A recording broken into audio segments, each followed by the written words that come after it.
topics and opinions expressed in the following show are solely those of the host and their guests and not those of W4CY Radio, its employees, or affiliates. We make no recommendations or endorsements for radio show programs, services, or products mentioned on air or on our web. No liability, explicit or implied, shall be extended to W4CY Radio or its employees or affiliates. Any questions or comments should be directed to those show hosts. Thank you for choosing W4CY Radio.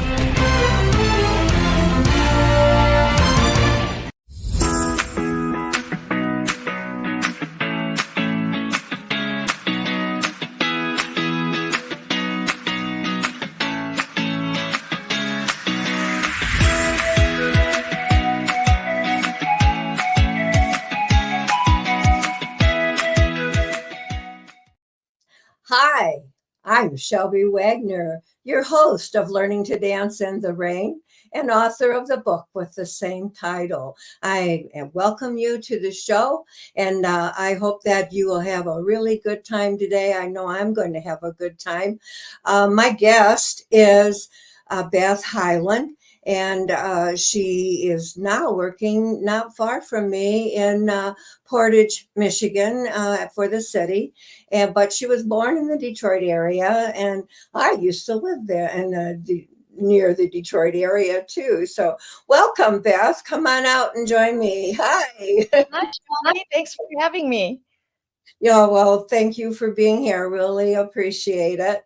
And I was really excited when I saw your a bio that you had attended Oakland University. Yes. In Rochester. Yeah. Yes, well, I'm the charter class of Oakland University. I graduated. That's how long ago I did. And I went. And then I went back in the late '80s and got my music degree there also, because I had wanted to back when I was younger, but they didn't have it in time. So anyway, we had to start. So, but we're here to talk about you and the topic, when swiping right goes wrong. Wow, what a title. Would you like to explain what you mean by that? Well, I went on Tinder and thought I met the love of my life and swiped right and it went wrong. And I'm going to tell you about all that. First, I've been in Portage for, what was that? I've been in Portage for about sorry. I've been in Portage for about a year now. I lived in LA for a year and came back. And once I got back here, I felt settled, like this was home. And so about last summer, I was starting to feel kind of lonely, and I didn't know anybody here, and everything was new. I really isolated myself a lot. So fall comes around and I'm starting to come out of it. And I thought, I was married for 16 years and I had been divorced for 4. So I thought maybe it's time to start dating. And I hadn't met anybody here. So I thought maybe I should try a dating app. 2 women in my office have met their significant others on Tinder. So there's 8 people in the office, so that's like a quarter of success stories. So I thought, well, let's try it. I'm like, it couldn't hurt. So I got some recent pictures of me, created a profile, went on and started swiping. It was all new to me because they didn't have this when I was dating, before I was married, the last time I dated. So I matched with a few people and chatted, and nothing really ever came of it. And so October 16th of last year, I matched with someone who called himself Richard Daub. And I remember seeing the words, "It's a match." And I was like, really excited for this one. Like, his profile was really like similar to mine. So he was a nice looking guy. He looked like a lot of fun. And I don't think it's an accident that his profile was similar to mine. I don't know if they pick out certain people and then scammers, and then they just kind of create a profile very similar. And so I reached out to him and said hello. He reached out back, and we just started chatting. And he was very attentive, like asked a lot of questions, a lot of like deeper questions, like, what are you looking for in a match? And he seemed very interested in who I was and what I did. And so a few days go by, and I was the one that suggested going off the app. I've learned since that it's a red flag when they want to get off the app. But back in the day when I was dating before, you met somebody and exchanged numbers right away. So I thought it was harmless. So we talked on the phone a few times that same week. And just, it was just so nice. It was just nice conversation. And I did notice that the cutesy emojis started coming in kind of soon, but I was okay with that. Normally it's a red flag to me, but I was really okay with that because I liked him a lot. And so that following Sunday comes around. It's been about a week, and um it was a beautiful fall day, and he was like, "What are you up to?" And I said, "I'm going to go for a walk." And he said he's planning on going to play golf. And he said he was in Fort Wayne, which is about 2 hours away. That's what his profile said. So anyway, that day I was on my walk, and I get a text message from him, and it says, "Hey, I'm taking a break from the game. I just want you to know I'm thinking about you." And I just thought, wow, that's so sweet. I realized now that that was like my first hook into the scam. That was like the first, like, when he started grooming me. And I was like, "Oh, wow." And then so over the next couple of days, our chats got a little more like, "You're so sweet. Oh my gosh." It's so, cutesy. And that Tuesday we talked about like meeting up that weekend, and we were going to meet halfway. And then but he said he might have to go to San Diego on business. He said he was a freelance project manager for a construction company, and he had a project that something was wrong. It was getting behind. So he said he had to go there. He'd be gone maybe a week. So he went over there, and sure enough, it was behind, and he was kind of upset. And it was really strange because that weekend that he got there, one night he like sort of broke up with me. And he said, like, he had to fire some people, and he was stressed, and he didn't know if he could be available. His communication would be poor. He had to focus on this job. And so he said, "If you want to start seeing someone else, I understand." And I'm like, "Well, I don't want to start seeing someone else." At this point, actually, earlier in the week, we were already saying like we were falling for each other. It was happening fast. I'm like, "Am I in love with this guy already, or starting to fall in love?" And so I didn't understand the 180. And the next day, I'm like, "You know what? Whatever. I'm okay. I can just move on. I'm disappointed, but I can move on." And he said he didn't want to cut off contact. He just wanted to move. It was going fast, he said. So he texted me, "Hey, good morning. How are you?" And I kind of sort of blew him off. I'm like, "Hey, I'm busy. I can't talk right now. I'll reach out to you later." And so that night I told him, I said, "You know what? I'm kind of upset now after the 180 you did. I need some time." I told him I needed like a couple days of just not chatting, not talking. And he said he made a mistake. He was really sorry. And he started saying, "I know you're the one for me in this lifetime, and I still want you." And I'm like, "I'm confused." And he said he got stressed out. He just, like, the emotions scared him.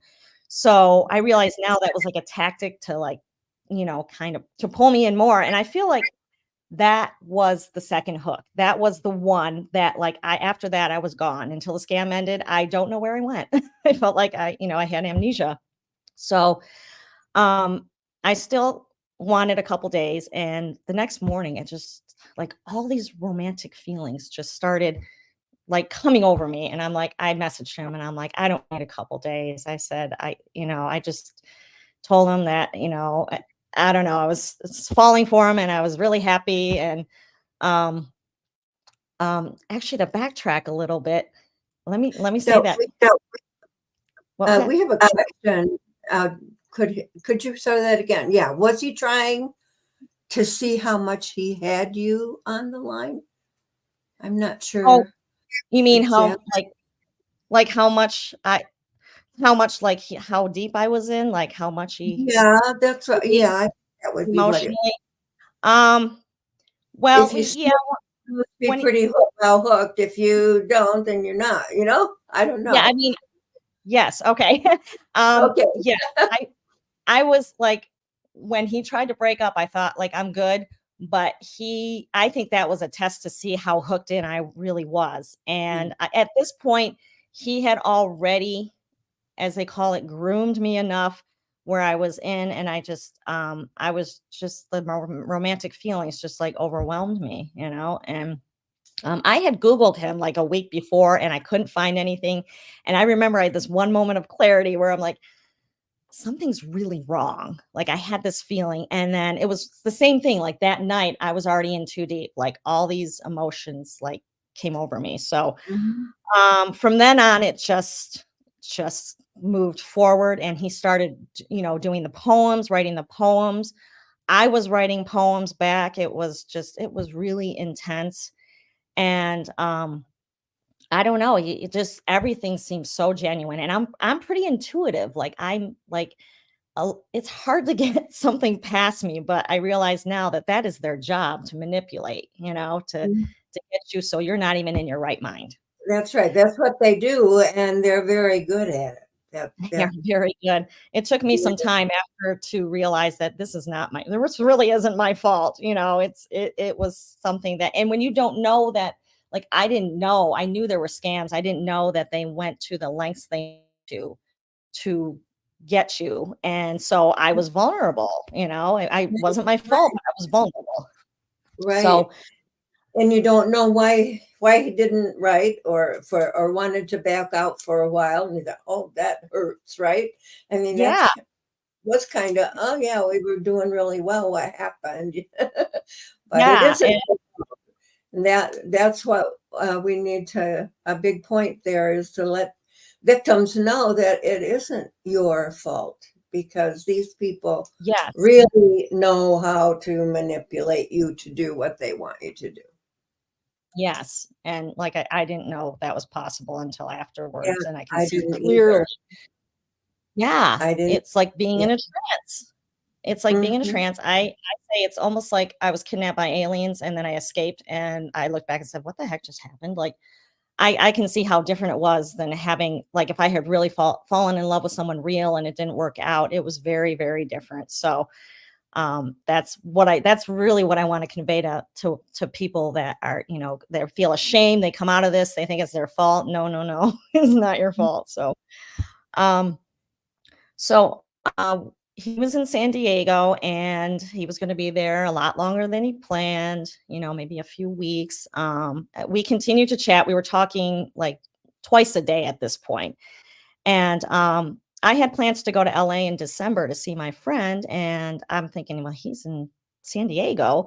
And we had talked about meeting a few days before I was going to come home and then coming home together. Like he was going to move here. Like he, this, he was going to retire and then start his own real estate business. And we were going to get a house and get married. And it sounds so simplistic, but that is kind of how I thought it was going to go. And then he told me he got a call from some, like the board of directors from this other company that he project a year before in Qatar. And it was during COVID, he never got paid for it. So they were contacting him about payment. And so he met with them and then they had agreed, well, he talked to them on the phone, but then they agreed like to meet with him to handle this payout. And then he tells me, I think it was a week or two after that, that he had to go over to Qatar to get the funds. So here he is delaying our meeting again. His plan was still to, like, as he said, to like come back here from, come back the day before I came home from LA. He was going to come back here and then he was going to pick me up from the airport. And um, so as far as I knew, it wasn't delayed, but um, I'll get to that later. It gets delayed again, of course. um, so then he goes over to Qatar and we chat on Skype, and talking and chatting.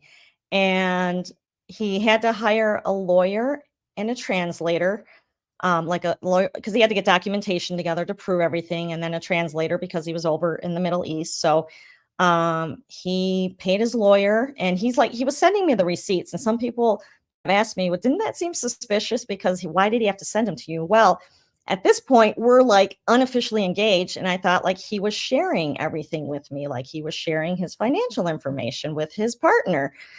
And I thought that was really cool. And that was to gain my trust, obviously. Right. So he went to one day, he was telling me one day he had trouble logging into his bank account. And then he tried again the next day and he still couldn't do it. And he asked me to do it, to try it. So he gave me the username, password, the amount, like the transfer information. So I was able to get in, which was a fake bank account, obviously, to gain my trust.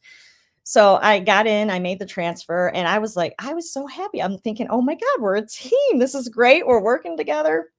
And he was so excited. The next day, he has to pay his translator. And that was $21,000. And now it's like, what translator is $21,000? I didn't question anything. I questioned it all in my head. But it's like the manipulation, like the questions wouldn't come out. It's just like I dismissed them constantly in my head. Like there were so many red flags. Like if this company was supposed to pay him and he did the work, they would have paid for his flight, the lawyer, the translator, that all would have been paid for. I like see that now. And so anyway, he couldn't log in and I couldn't log in to pay his translator. And he's like, oh my gosh, I got to go. I got to try to figure this out. And so I talked to him later in the day, and his account, I guess the only way he could get the money was to go to this bank, it wasn't a common bank, but it was, the main branch was in England, and we had to go there to unlock it, to prove his identity.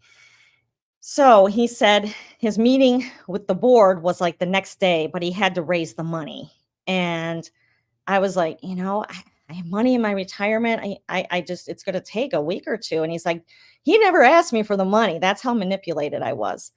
And he was even saying like, honey, relax. I'm trying to, work with my friend. It's like, he almost didn't want to burden me with it. That's what he made me think. Right. Yes. So the Friday goes by, he couldn't have his meeting. And then I'm like, I have to do something. I'm thinking to myself, this is my partner, my fiance. I have to do this. So I told him I would take out some loans and get him the money. And he was good, because he like cried like, oh my gosh, no one's ever loved me this much. I mean, obviously that was fake crying, but it sounded real. So I took out a loan, and then a cash advance on a credit card. And then I paid him through Bitcoin ATMs. He said that's like, his friend who was supposed to help him said he couldn't, but it was almost like he didn't know anything about Bitcoin. He goes, my friend says the best way to do this is for me to get a wallet with a QR code, and we do the money that way. And so over the course of the next 4 days, I got him the money. I took out an extra loan because there's all the Bitcoin ATM fees are pretty hefty. So I took out another $5,000. So he got $26,000 of my money. So we were excited. He had his meeting with the board. They awarded him the payout, which was supposed to be like $10 million, like $5 million, which would be his, after paying contractors. And this was the day I left for LA. And he said he'd have a meeting with the financier the following Monday to figure out like how the payout is going to go. And so I'm in LA. He has his meeting Monday. They gave him options, but they said he had to do an inspection of the work. And we were supposed to meet that Friday. And I'm like, we're not going to meet, are we? I just knew it. He's like, I'm going to try. I just got to do this inspection. And he's like, then he said, well, let me talk to the financier. Maybe as my fiance, you can handle payout while I do the inspection. So the financier said, not a problem. He sent me a beneficiary form to fill out and sign, which I did. I sent that back to him. And we were talking about like, how do we handle this payout? Crypto or a bank check? And he was so good at letting me like, well, what do you think, honey? Like, okay, I'll make the decision. Let's do crypto because the bank fees are high, and it would take longer. So the company gave him a crypto website for me to create an account on, which I did, and then sent a Richard had my scammer sent me an email to send to the customer service department. They assigned me an account manager, and I reached out to him, and it was done through WhatsApp, which now I'm like, wow, that would never happen through WhatsApp. So but I just went along. I thought that's how they do things. So the account manager reached out to me and asked for the account information, the beneficiary form, and my driver's license, and he was able to confirm everything. And he said the payment would show up within 24 to 48 hours. And so 48 hours later, I look and there's $10 million in this account.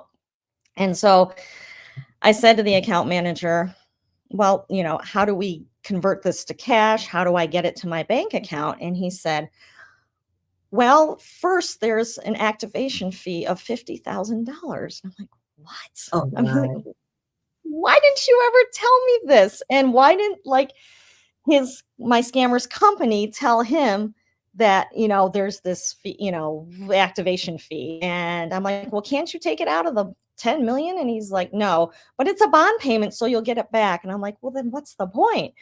So then I called the scammer and I told him, and he sounded disappointed, and I was disappointed. And I'm like, man, it's like, how long is this going to take for you to get home?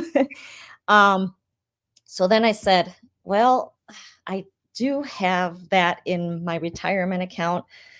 Let me talk to my financial advisor. It's going to take some time to get the money out. So I called him, and something told me, like, I could have told him that I found a house and it's for a down payment. Something told me to tell him the whole story of what transpired. And when I said it out loud, I was like, okay, this does sound really bad. I I just never said it out loud. And I still didn't suspect he was a scammer. I thought maybe the company was shady and trying to pull the wool over his eyes. But my financial advisor and his team had been trained in romance fraud. And he said, I'm required. I have to tell you this. I think you're in a romance scam. And I went, what? And I couldn't believe it. I'm like, but no, we're in love. No. But I couldn't ignore it either. Like, when I heard those words, I listened to him for an hour, and he's like, I have to call in our fraud department. They did, they can't tell me what to do with my money, but they did put a temporary freeze on my account. He's like, I need you to be like 60% sure that this is a scam. And I'm like, well, I'm at 30 or 40 now, but you have to give me time to wrap my head around this. So he sent me some articles on romance scams, and I read them and I cried. I'm just like, oh my God, I think this is what this is. But as I'm finishing up my conversation with my financial advisor, Richard called, he called and he texted me, are you there? And I said, yeah, just give me a minute. And I'm like, so at first I asked my financial advisor, I said, I don't know how to get out of this. I'm not ready. I don't know if I want to block him, if I want to confront him. And he was giving me advice. He's like, well, tell him that I'm out of town for 2 weeks and you need to sign a form and you need me there to do it. And then after that, it takes like 7 to 10 days. So you can stall him. So I got back to him and I told him all that, and he was sounding all disappointed. And I was, because I'm an actor. So I decided to play along, and I was all disappointed, but I was more disappointed that it was a scam, because at this point I knew he's not coming home, So I was really grateful to my financial advisor, because he even said, he goes, I took a risk. He's like, what if I was wrong and I alienated you? And I said, I'm really glad you told me, though. So anyway, over the course of the next week, I played along. I made him think he was going to get $50,000 from me. It was kind of fun turning the tables, I mean, it was hard too.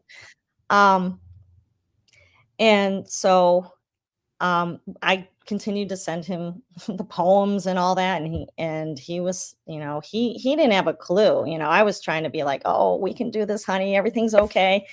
And then my financial advisor said, I have the type of retirement account where it's not taxed, it's like a non-qualified account. But he said, tell him you have an IRA and you need the tax money up front to get the 50,000, which is actually true if you have an IRA.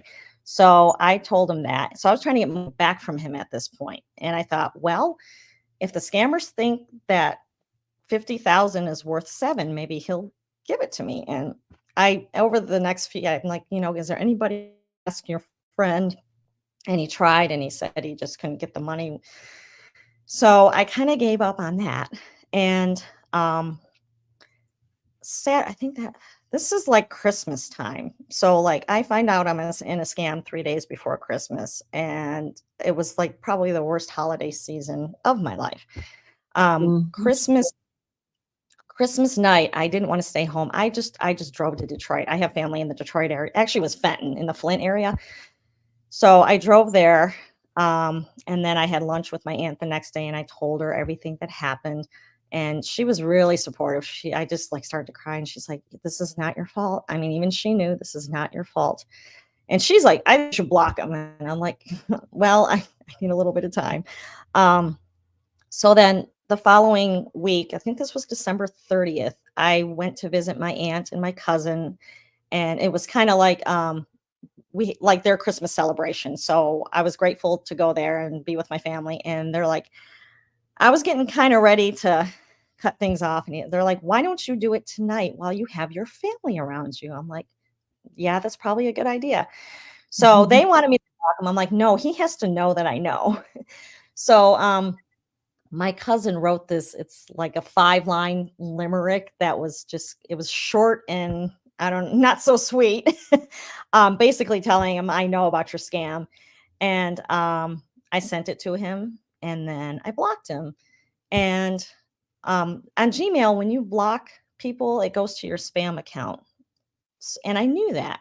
It doesn't get deleted. It just goes to your spam account. And the next day I'm like, I have to check. Because I'm like, I still wasn't 100%. I'm like, what if he's real and I broke his heart and I just betrayed him? And sure enough, there's emails the next day, saying, oh, how could you think this of me? You broke my heart. What got into you? And then of course, I reached back out and I knew I wasn't going to give him any more money, but I'm like, I have to know if let me play this out and see what he says and what happens. And so I reached back out and I came home. This was January 1st, New Year's Day. And so I get home and we talk and I almost really believed him. Like I started crying. I'm like, oh my God, I am so sorry. It was just everything that's happened is like textbook romance scam. And he kept claiming that I was scared to, commit myself to somebody. It was all me, and over the course of the next 2 days, as I'm talking to him, he's just getting more and more distraught and he would talk to me and he would say, you broke me, you broke my heart, but I love you and I can't stop loving you. But you broke my heart. And he would just go back and forth. I forgive you, but you broke my heart. And so it felt, I think at that point I could feel the manipulation. And I thought, scammer or not, this does not feel good. It felt really toxic. And I said, I think I need to break it off.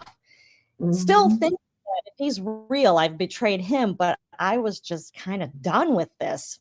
So a day, and the next day, I wasn't sure how I was going to do this again. And I decided, let me read another article on romance scam to refresh my memory. And I did. And I'm like, man, yes, this is a scam. So some of my coworkers knew about this, and my coworker helped me compose an email and confronting him again on everything and why it's a scam. And let me go back. The night before, he said, what if I had taken my own life? He threatened yeah. And that was like, oh no. And real or not, I don't want to be with someone who's threatening suicide. So I put that in the message and I sent it to him via Skype and cut him off again. And I'm thinking his next message is going to be like, whatever, you betrayed me again. It's over. And instead, his message was, I think you're just overreacting. I'm real. And the lie is the fear in your mind, and your mind's going to break. If you keep telling yourself this, you're going to get sick mentally and emotionally. I'll get you your money back, but please believe me, I'm not all these things you say I am. And it was just a lot of gaslighting, and like, it's all me. It's all the fear in my mind. Mm-hmm.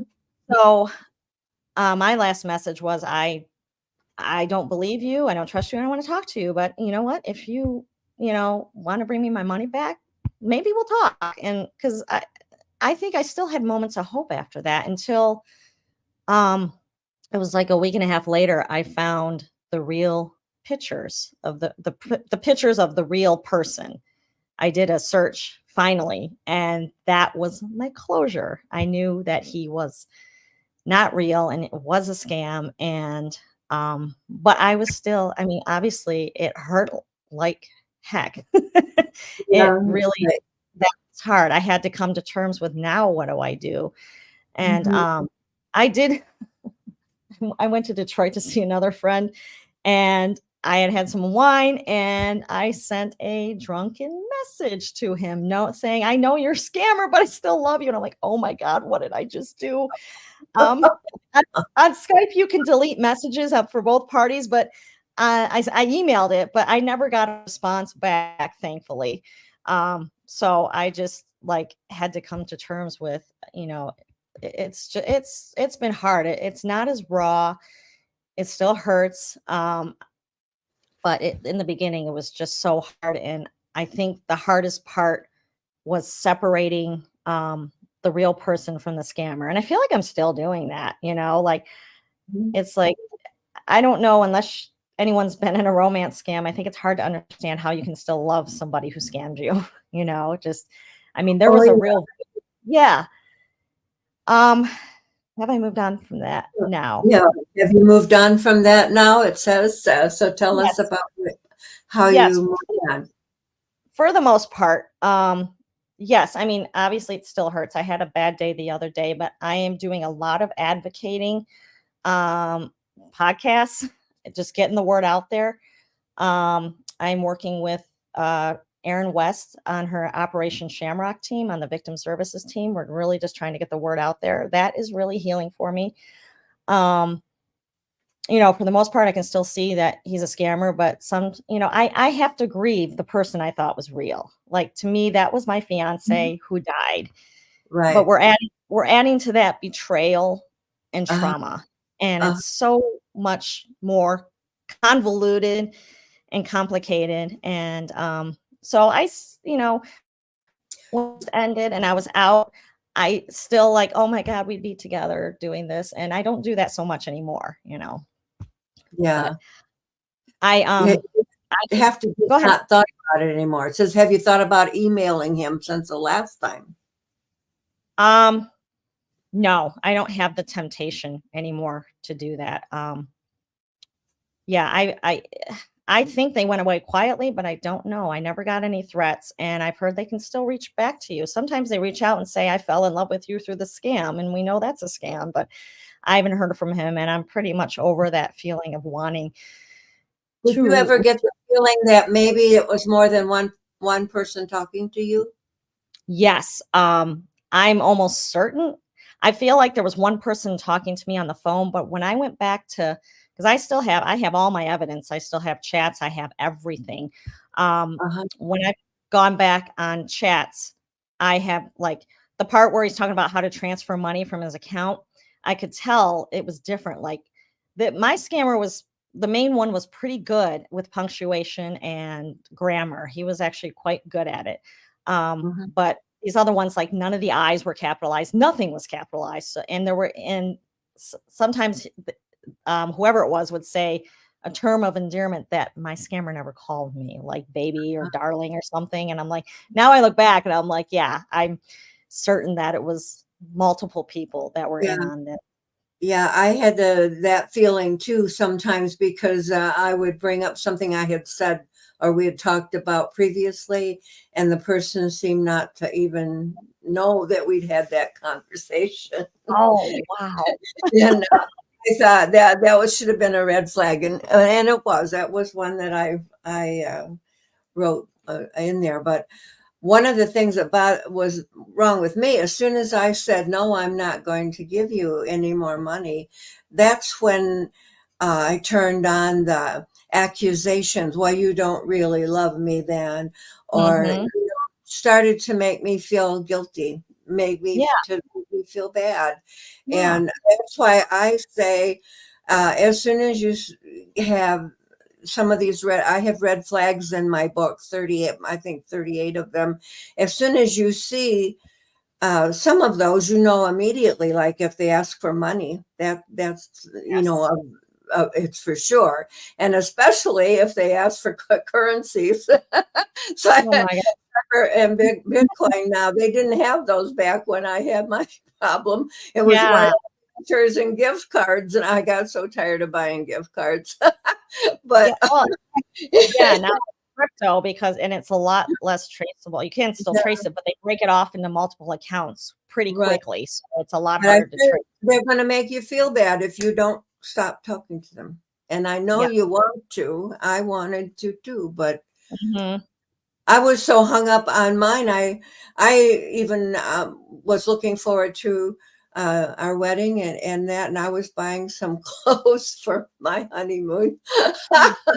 And I thought, oh, I felt so foolish afterwards. Because I was picking out engagement rings and sending pictures of what I wanted. Yeah, I was, and actually I was looking at wedding dresses too, and I think I sent some to him, and I'm like, and you think back, and they must be like as a scammer, like, what are they thinking? Like, I've got her, ha ha ha. But I mean, I know the truth. Like, they cannot be happy. They are miserable people, and they think money is everything, and it's not. I mean, I feel like that doesn't bring you peace ultimately. You know, if you're not at peace with who you are, it doesn't bring peace. So good luck with that. I mean, I don't say that lightly because they're taking people's money and it's horrible. And but I'm also writing a book, and I'm gonna publish the book with all the chats because I feel like people, victims, I think it's easier to relate to the grooming process when you can actually see a live chat, how it goes and how it works. And people that don't understand it or people that judge it, they can see that it's very different. Because I went on a couple dates since my scam, and the conversations were very different than it was with my scammer. They were just very like give and take, and it wasn't, a bunch of emojis and, like, oh my, it was very calm conversation and like I said, give and take and asking each other just basic questions. So, yeah. Right. I noticed that you said on LinkedIn there that you advocate for women who are victims and are afraid to speak out. Would you advise people to talk about their experience like you are, like I am? Doesn't it help? Don't you find it? It really does. The moment my advisor said I was in a scam, when I hung up the phone, I never felt so lonely in my life. I called a friend right away. I had to tell somebody, even though I still wasn't 100% sure. I'm like, if he's not a scammer, I'm betraying him by telling my friend, but I took a chance because I needed to tell somebody right away. And I fortunately have supportive friends and family and coworkers. My coworkers know.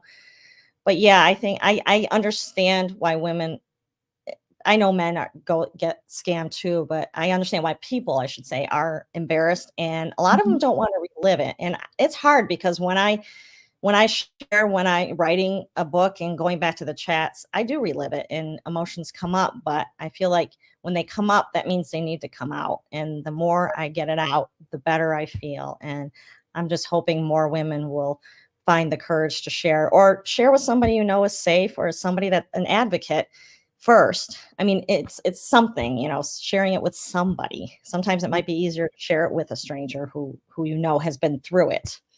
So I didn't hear, did you report it to police or law Yes, enforcement?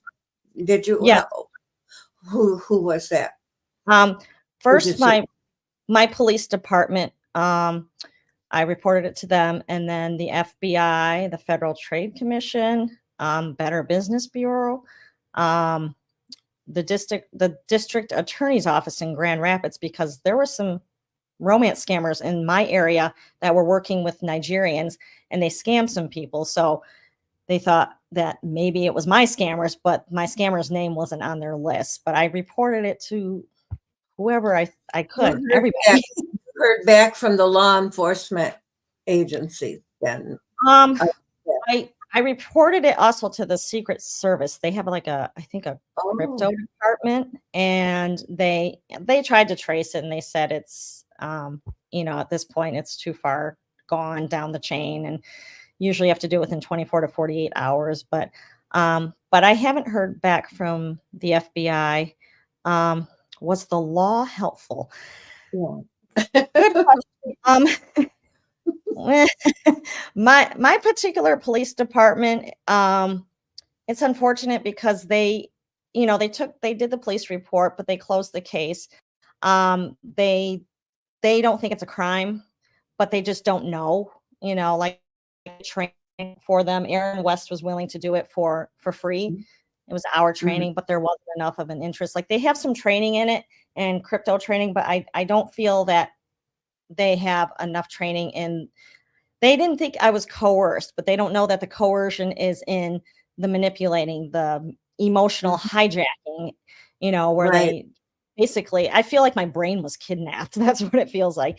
And it's not just my police department, it's a lot of them, but I wish more like would get some training, and that's part of what I want to do is I'd like to get trained in, romance fraud training and help and get the word out.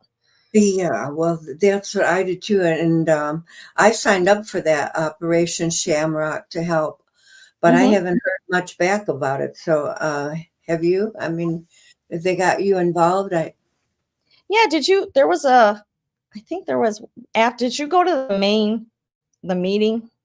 no. There was like over 500 people on the kickoff meeting that Aaron West had, and I think you had to click on something saying that what team there's different teams like victim services and Mhm. banking. There's different like groups, and so I I think, yeah, filled out a form of some kind like that yeah, yeah, from and Aaron. then Mhm. yeah, and then they emailed me, I think, saying, "What team do you wanna be on?" And Mhm. I don't think it's too late, I can check. I mean, like, I think Well, some other people have asked it. The victim services team is what I'm a part of, so, so um how would someone get in touch with Operation Shamrock if do you know? Would it be on LinkedIn or basically Aaron there West? yes, there's a page on LinkedIn for Operation Shamrock, and Aaron West also has a LinkedIn profile. So, I'm sure that there's a way to reach out. Um, yeah, or even, like, if someone's interested, they can reach out to me, and I can talk to someone too, Aaron, or yeah. Would you like to share your email address if someone wanted to contact you? And mine's on the screen. uh, Yeah, sure. It's Beth.Hyland, Hyland 7, the number 7, at gmail.com. Okay, that should be easy enough to remember. And Yeah. I heard that the more of us that get together and go to the police or station or whatever and try to get them to do something, they will listen to us more when there's 5 or 6 of us or 10 or 12 than just one. I mean, Yeah. I'm an old lady, so what they do, they patted me on the back and said, "Well, you won't ever get your money back. We're sorry it happened to you," but and that's about all I got the whole time. Yeah. So Yeah. I'm really glad to see that Erin is trying to get the word out and that I'm helping here and you're helping there with your speaking. And Mhm. let's hope that the Yeah. future we can kill this problem. I say Yeah. the solution to the problem is for people to know that this is going on and to stop talking to them, block them. Yes. Don't send anybody Yes. money. Yes. No matter how much you think you know them, you don't know them. Don't know them. You do not know them if you've not met them. Right. And Right. it's never too late to come forward. And it has to stop. That's all I can say. This has to stop. And I won't stop until it stops. I'll fight this the rest of my life if I have to. Yeah, and it's not just older people that are targeted for this particular romance scam, but I got something yesterday about sextortion with teenagers. They do all of this, and a lot of them, they don't know who they should talk to, or they feel too guilty, embarrassed to talk to anybody, and they end their lives. And that's a real shame. That. Those are the Nigerian romance scammers called Yahoo boys. Yeah. Well, and those are the main ones doing the sextortion, and then the pig butchering done in Southeast Asia. I was told we don't have any control over those Nigerian, or no help at all from the Nigerian government. So, and we don't have any jurisdiction. I know someone that works with them directly. Do you?